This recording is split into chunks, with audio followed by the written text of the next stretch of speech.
सब लोग? I am sure कि आप लोग सब खैरियत से होंगे। आज हम एक बहुत इंपॉर्टेंट टॉपिक के बारे में बात करेंगे जिसे कहते हैं डायबिटिक नेफ्रोपैथी, यानी शुगर की वजह से गुर्दों का ख़राब हो जाना। आसान लफ्ज़ों में हम इसे डायबिटिक किडनी डिजीज़ भी बोलते हैं। ये एक बहुत कॉमन बीमारी है, पर इसके बारे में लोग इतने अवेयर नहीं हैं क्योंकि वो जानते नहीं हैं कि ये क्यों होती है, क्या है इसका इलाज, क्या है, और इसलिए वो इस बीमारी में मुब्तला हो जाते हैं। इसलिए इस मौजू को डिस्कस करने के लिए हमारे साथ आज मौजूद हैं कंसल्टेंट नेफ्रोलॉजिस्ट और head of nephrology department in central park teaching hospital doctor Faheem Usman Sulehri. अस्सलाम वालेकुम। वालेकुम अस्सलाम and welcome to the show. And आपको बहुत बहुत आपका शुक्रिया कि आप आए इस मौजू पर बात करने के लिए। थैंक यू वेरी मच, आप मेरे से इस मौजू पे बात करना चाह रही हैं। तो डॉक्टर गुड़िया, ये आपने बिल्कुल ठीक कहा, ये डायबिटिक नेफ्रोपैथी या डायबिटिक किडनी डिजीज़ ये एक बहुत कॉमन डिजीज़ है इस वक्त ना हमारे, ना सिर्फ इधर माशरे में, हमारे माशरे पर बल्कि पूरी दुनिया में ये बहुत कॉमन है। और डायबिटीज़ मेलाइटिस या डायबिटिक किडनी डिजीज़ नंबर 1 कोज है रीनल डिजीज़ का पूरी दुनिया में। तो ये टॉपिक जो है इसका डिस्कस करना, इसकी अवेयरनेस फैलाना बहुत ज़रूरी है इस वक्त। और ये इसको हम उर्दू में क्या कहते हैं, शुगर की वजह से गुर्दों का ख़राब होना। Before we go in the depth of this topic, मैं चाहती हूँ कि आप हमारी जो आम आवाम है, जैसे कि हमारे व्यूअर्स हैं, उनको आसान लफ्ज़ों में बता दें कि आखिरकार डायबिटिक नेफ्रोपैथी या डायबिटिक किडनी डिजीज़ है क्या। जी जी, देखें, डायबिटिक नेफ्रोपैथी या डायबिटिक किडनी डिजीज़, इसकी मेडिकली एक डेफिनेशन है। मेडिकली हम इसको कैसे डिफाइन करते हैं, इसके 2 फीचर्स हैं, एक क्लिनिकल, एक पैथोलॉजिकल। क्लिनिकल फीचर्स, क्योंकि वो तो आवाम भी इसको समझ लेगी, थोड़े आसान है। वो क्या है, उसमें क्या होता है कि यूरिन में सबसे पहले एल्ब्यूमिन या प्रोटीन आना शुरू हो जाती है। नंबर 2, किडनी के फंक्शन के जो टेस्ट होते हैं वो भरना शुरू हो जाते हैं, जिन्हें रीनल फंक्शन टेस्ट कहते हैं, यूरिया एंड क्रेटिनिन, ये भरना शुरू हो जाते हैं। ये नंबर 2 फीचर है जो कि क्लिनिकल फीचर्स में आता है। और नंबर 3 क्या है कि यूरिन में ब्लड आना शुरू हो जाता है। और ज़रूरी नहीं है कि ब्लड यूरिन में आपको नज़र आए, वो तब नज़र आता है जब वो यूरिन का एक टेस्ट कराते हैं जिसे यूरिन कंप्लीट एग्जामिनेशन कहते हैं। उसमें ब्लड पॉजिटिव आ रहा होता है, जिसे माइक्रोस्कोपिक हेमाचूरिया भी कहते हैं। देखें, ये तो हो गए क्लिनिकल फीचर्स। अब मैं आपको जो दूसरा, इसकी डेफिनेशन में दूसरा पार्ट है पैथोलॉजिकल फीचर्स। पैथोलॉजिकल फीचर्स क्या होते हैं कि जो गुर्दे का फिल्टर होता है, जिसे हम ग्लोमेरुलस कहते हैं, उसमें फिल्टर का साइज़ बड़ा होना शुरू हो जाता है, उसकी मेसेंजियम एक्सपैंड होना शुरू हो जाती है। और ग्लोमेरुलस जो फिल्टर है उसकी एक बेसमेंट मेम्ब्रेन होती है जो कि फिल्टर का काम करती है गुर्दे का, और गंदगी को साफ करके बाहर निकालती है, वो भी थिक हो जाती है।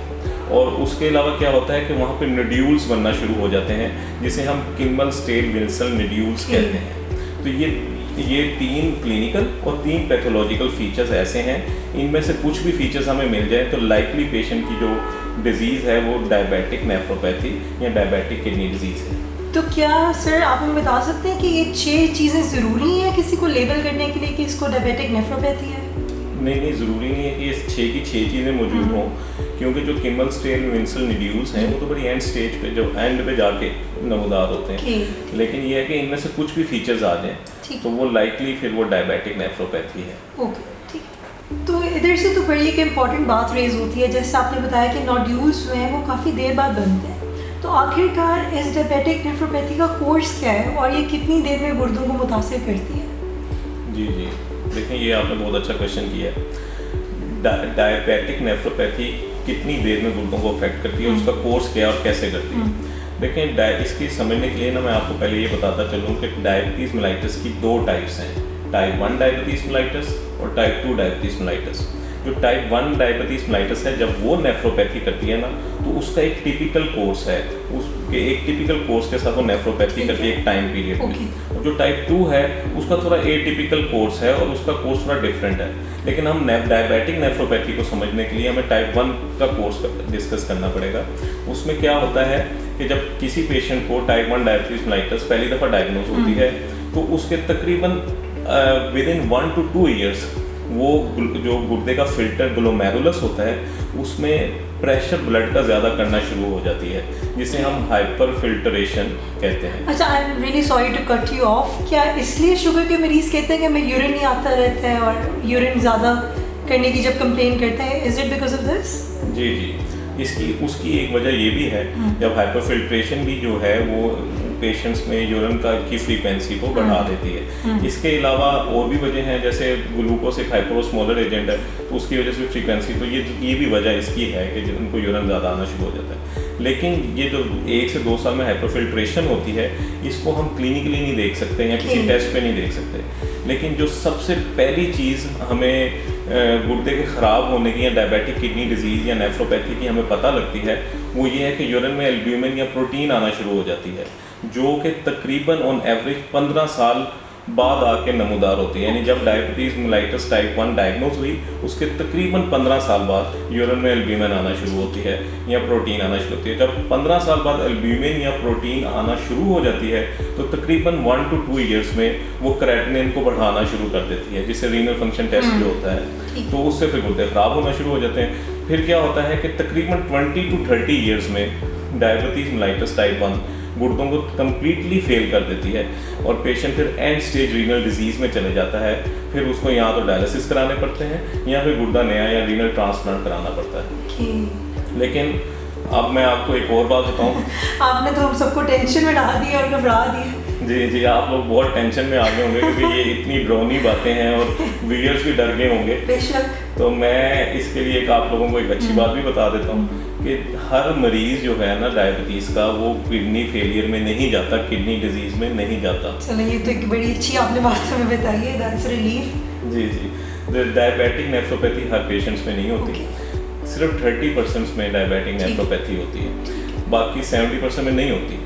उसकी बड़ी वजह भी होती है कि अगर शुगर भी पेशेंट अपनी अच्छी रखे, और अगर एक मरीज़ जो है उसको टाइप 1 डायबिटीज़ को हुए 25 साल हो गए हैं और उसके किडनी पे कोई इफेक्ट्स नमूदार नहीं हुए, जैसे कि यूरिन में एल्ब्यूमिन या प्रोटीन नहीं आई या क्रेटिनिन नहीं बढ़ी, तो फिर लाइकली बहुत कम चांसेस हैं कि उसको डायबिटिक किडनी डिजीज या नेफ्रोपैथी हो। इसका मतलब है कि वो अब उसकी किडनी ठीक रहेंगे। ठीक है।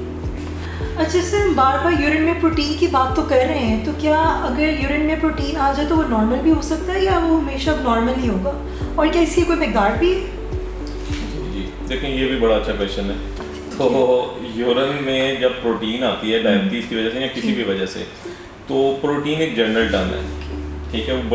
उसमें काफ़ी तरह की प्रोटीन्स होती है, लेकिन जो एक प्रोटीन की टाइप है एल्ब्यूमिन, जो कि एक लो मोलेकुलर वेट प्रोटीन है, एक छोटी प्रोटीन है, जो कि सबसे पहले किडनी में आना शुरू होती है नेफ्रोपैथी की वजह से।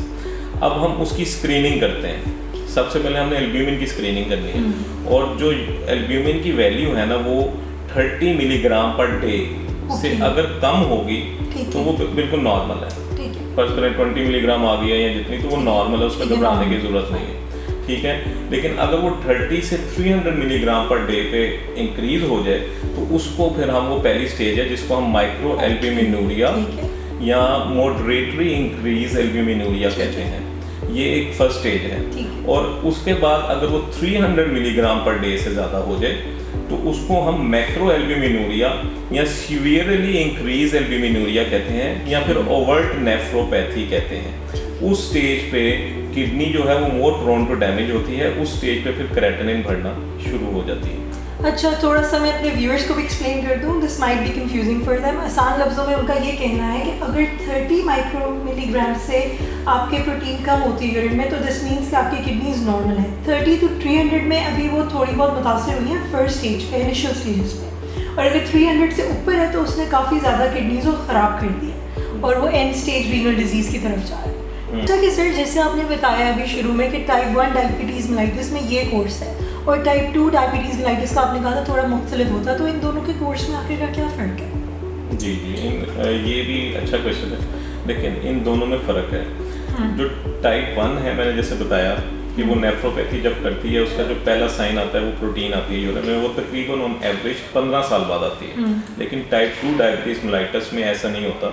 उसमें ये होता है कि एक पेशेंट को डायग्नोज हुआ जी, इसको आज पता लगा जी इसको टाइप 2 डायबिटीज़ मेलाइटिस है, तो हो सकता है उसी दिन उसके यूरिन में प्रोटीन आ रही हो, या हो सकता है उसी दिन उसकी क्रेटिनिन बढ़ी हो। तो टाइप 2 डायबिटीज़ मेलाइटिस में वो टिपिकल कोर्स फॉलो नहीं होता। इसी तरह जो टाइप 1 डायबिटीज़ मेलाइटिस है, वो जो बाकी ऑर्गन्स पे जैसे आंखों के पर्दों पे भी अफेक्ट करती है, और टाइप 2 भी करती है। जब उसने नेफ्रोपैथी की होती है इन दोनों ने, तो उन्होंने आंखों के पर्दों पे रेटिनोपैथी भी करते हैं, आंखों के पर्दों को अफेक्ट करते हैं। जो टाइप 1 है वो 95% अफेक्ट करती है, लेकिन टाइप 2 जो है वो सिर्फ 60% अफेक्ट करती है। इसी तरह जो हार्ट डिजीज़ हैं वो टाइप 1 में तकरीबन 15 से 20 साल बाद जाके नमूदार होती हैं, लेकिन टाइप 2 में जिस time type 2 diabetes mellitus diagnose हुई हो सकता है उसको साथ हार्ट डिजीज़ भी हो। इसी तरह जो ब्लड प्रेशर है पेशेंट का, अगर टाइप 1 डायबिटीज़ मेलाइटस वाले को पेशेंट को अगर ब्लड प्रेशर होगा तो जब वो नेफ्रोपैथी कर देगी उसके बाद उसको ब्लड प्रेशर होगा, लेकिन टाइप 2 में कई दफ़ा टाइप 2 डायबिटीज़ मेलाइटस के साथ ही उसको ब्लड प्रेशर हो जाएगा। तो ये कुछ ऐसे डिफरेंसेस हैं जो इन दोनों में है, तो इसको हमने रखना अपने ज़हन में रखना होता है। इससे तो पता चलता है कि जो टाइप 2 डायबिटीज़ मेलाइटस के पेशेंट्स हैं वो ज़्यादा सफ़र करते हैं फ्रॉम कॉम्प्लिकेशंस। जी जी, वो इस वजह से आपने देखा होगा कि हमारे अडल्ट एज में टाइप 2 डायबिटीज़ मेलाइटस कॉमन है, लेकिन मसला ये है कि लोग एक तो अपना शुगर का टेस्ट भी नहीं कराते, कोई नहीं करवाता, कोई नहीं, आपने देखा होगा, और जो है वो करवा भी लें तो वो उसको फिर बॉदर ही नहीं करते। ये अक्सर अस्पताल में लोग आते हैं कि भी हमें तो डॉक्टर से पता चला कि शुगर है इस तरह। हाँ, और फिर अगर उनको पता भी लग जाए ना तो कई दफ़ा चेक भी नहीं करते, दवाइयाँ नहीं लेते और इस तरह। तो ये टाइप 2 जो है ना ये इस वजह से भी ज़्यादा कम्युनिटी को अफेक्ट कर रही है। अच्छा, तो डॉक्टर फ़हीम हमें ये बताएं कि शुगर के मरीज़ों में हमें स्क्रीनिंग डायबिटिक किडनी डिजीज़ के लिए कब शुरू कर देनी चाहिए?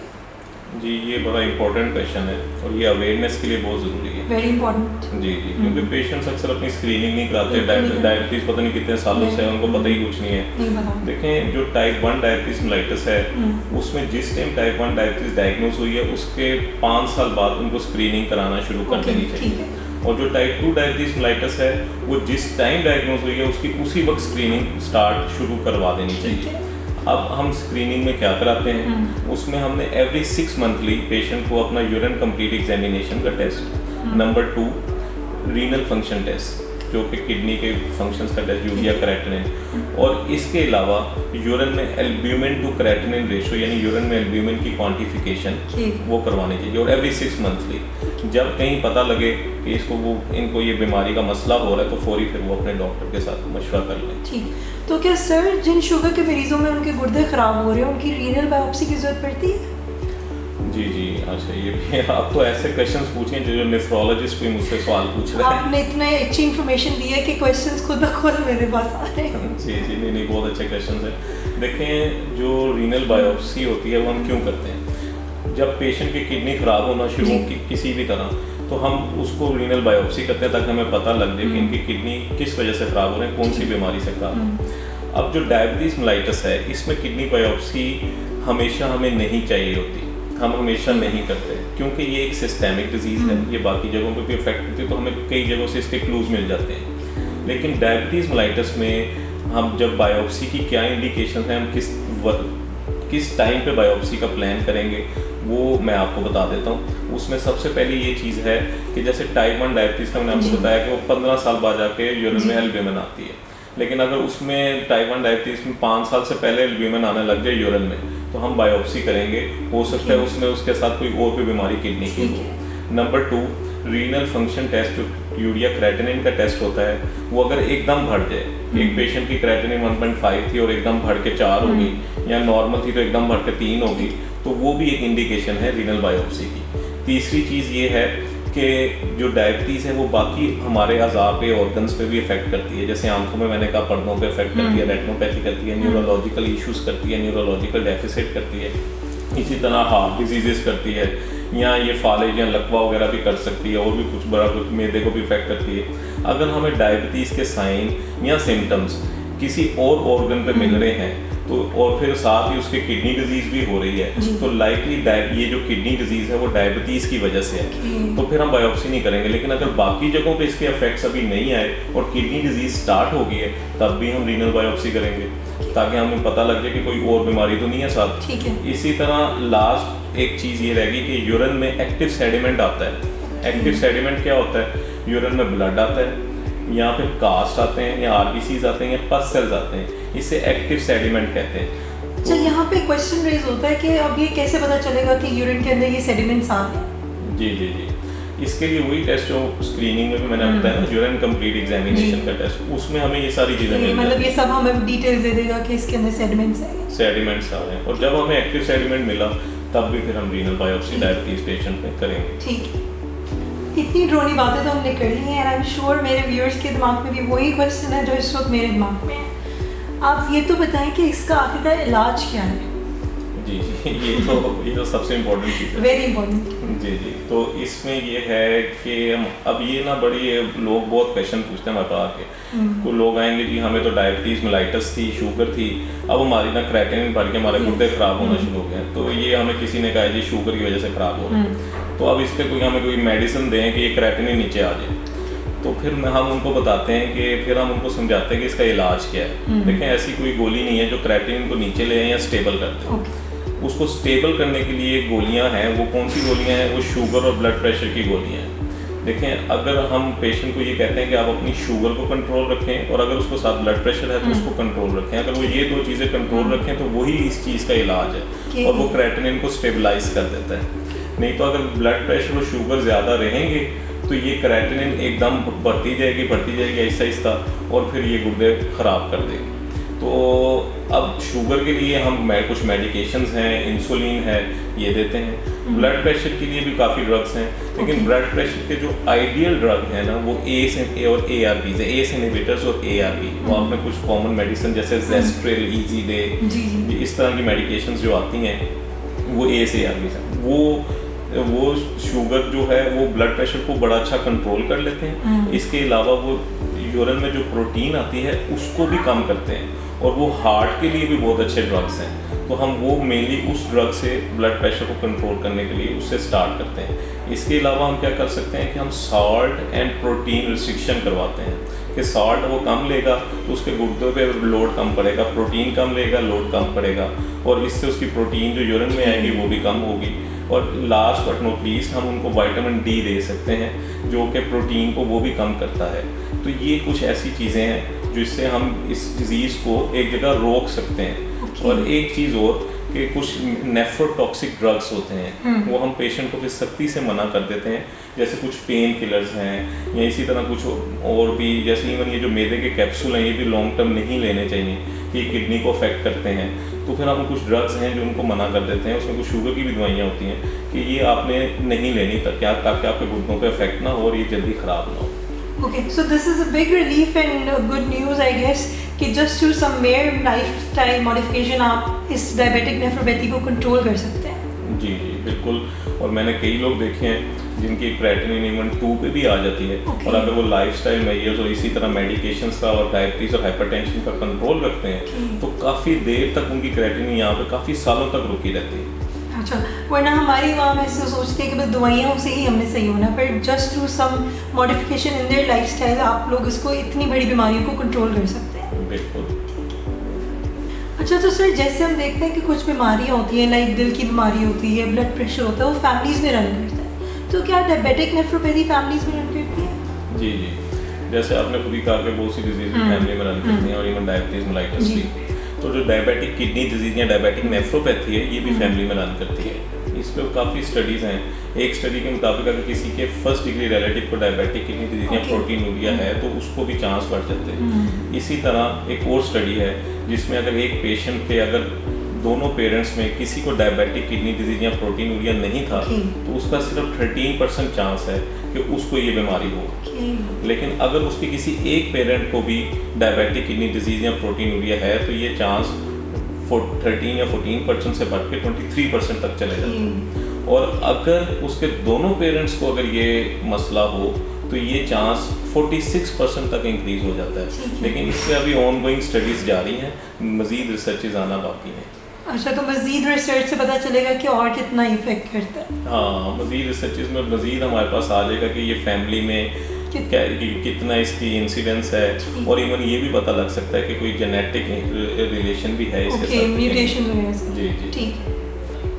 अच्छा, हमने ये तो देख लिया कि शुगर गुर्दों को मुतासिर करती है, पर क्या गुर्दों का ख़राब होना शुगर के इलाज को मुतासिर करता है? जी बिल्कुल करता है। देखें, जब किसी पेशेंट्स की शुगर है, हो सकता है कोई मेडिकेशन ले रहा हो और अब उसने उसकी किडनी को अफेक्ट करना शुरू कर दिया, तो तो हमें जब उसकी क्रेटिनिन बढ़ती है तो किसी खास क्रेटिनिन में हम कुछ मेडिसिन या तो नहीं दे सकते या कम दे सकते हैं। इसलिए जब डायबिटीज़ मेलाइटस से डायबिटिक नेफ्रोपैथी डेवलप होती है तो हम कुछ मेडिकेशंस को कम कर देते हैं या बिल्कुल बंद कर देते हैं। और आइडली जब डायबिटिक किडनी डिजीज़ डेवलप हो जाए तो हमें फिर पेशेंट को इंसुलिन पे ले आना चाहिए। Okay. So this will probably be my last question क्योंकि world is advancing so much, तो definitely I'm sure इस क्या डायबिटिक नेफ्रोपैथी का भी कोई नया इलाज आया है? जी ये लास्ट है बट लीस्ट नहीं है। ठीक है, तो ये बड़ा इंपॉर्टेंट क्वेश्चन है क्योंकि बहुत ज़्यादा स्टडीज़ चल रही हैं और बहुत से न्यू ड्रग्स और उनके ग्रुप्स पे स्टडीज़ चल रही हैं। जैसे एक ग्रुप है एंडोथेलिन ए रिसेप्टर एंटागनिस्ट, उसमें 2 ड्रग आते हैं एवोसेंटन, एट्रासेंटन, इस पे भी स्टडी चल रही है। इसी तरह फोस्फोडाइएस्टरेज इनहिबिटर्स हैं, TGF बीटा इनहिबिटर्स हैं, सेलेक्टिव सेरोटोनिन रिसेप्टर एंटागनिस्ट हैं, पेरिकैल्सिटोल है और मिनिलोकोर्टिकॉइड रिसेप्टर एंटागनिस्ट हैं, जिसमें एक ड्रग आता है फिनेरिनोन। इन सब पे स्टडी चल रही है और बड़े अच्छे रिजल्ट मुतवक्के हैं। इसके अलावा और भी कुछ ड्रग्स हैं, तो इन सब पे स्टडी चल रही है। और अगर ये ड्रग्स के रिजल्ट हमें अच्छे मिल जाते हैं तो इनके फिर आगे पेशेंट्स को डायबिटिक नेफ्रोपैथी में बड़ी हेल्प आउट होगा। इसमें जो ड्रग है ना फिनेरिनोन, उसका फेज 3 ट्रायल चल रहा है और उसके बहुत अच्छे रिजल्ट मुतवक्के हैं। जिस दिन वो ड्रग मार्केट में आ गई तो ये बड़ी रेवोल्यूशनरी चेंज होगी डायबिटिक किडनी डिजीज और डायबिटिक नेफ्रोपैथी की ट्रीटमेंट में। तो आई प्रे एंड होप कि सारे में भी यही दुआ करूँगी कि ये ड्रग जल्दी से आए मार्केट में और सारे डायबिटिक मरीजों की हेल्प करें। जी ये तो हमारी भी यही दुआ है। बहुत बहुत शुक्रिया आपका डॉक्टर फ़हीम उस्मान सुलेहरी, आपने अपने कीमती वक्त में से टाइम निकाला और इतनी कॉमन बीमारी के बारे में जिसका लोगों को अंदाज़ा नहीं है आपने इतने आसान लफ्ज़ों में और डिटेल्स में बताया। एंड आई एम श्योर कि हमारे व्यूअर्स इस बड़ी इंपॉर्टेंट बातों से भरपूर फ़ायदा उठाएंगे। इसी के साथ हमारी डिस्कशन ख़त्म होती है। अपना ख्याल रखिएगा। अल्लाह हाफ़िज़।